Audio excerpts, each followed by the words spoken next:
I was born to teenage parents, and I grew up here all my life. And growing up to teenage parents have been a blessing because they became like friends and helped me discover who I am at a very young age.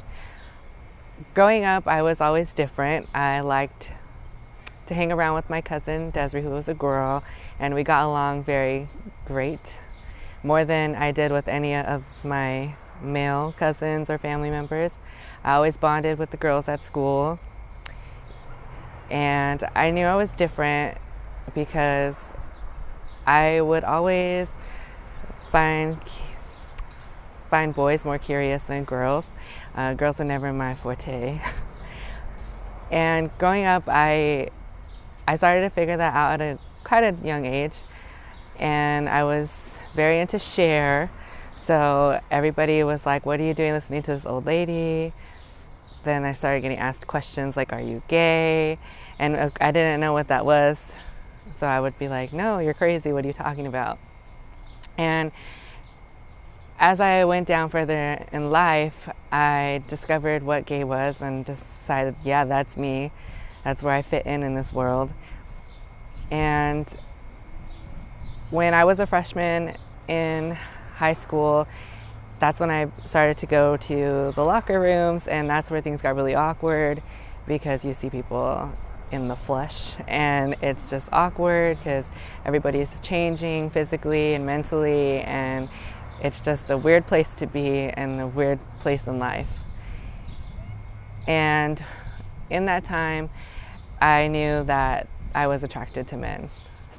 So a sophomore year of high school, I knew it was time for me to come out. I couldn't hide who I was anymore. And in that time, MySpace was the rage, and I knew if I posted a bulletin that everyone can see, and I couldn't go back. It was already out in the world, and by the time I would second guess myself and try to delete it, it would already be too late because people would have already seen it.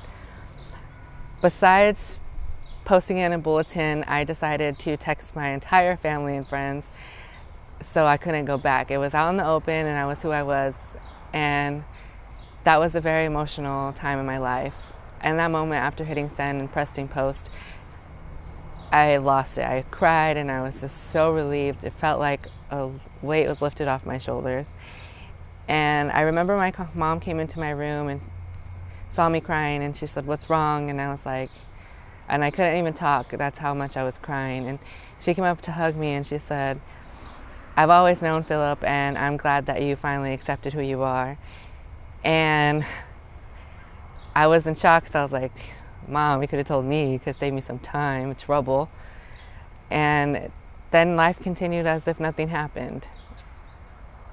And after coming out and being who I was in high school became a blast. I was able to be who I was, and I wasn't ashamed of that.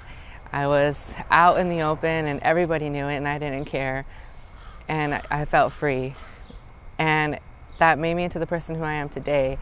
I was able to find wonderful people in the gay community here that I didn't know existed, people I've never met before, and I never would take that experience back.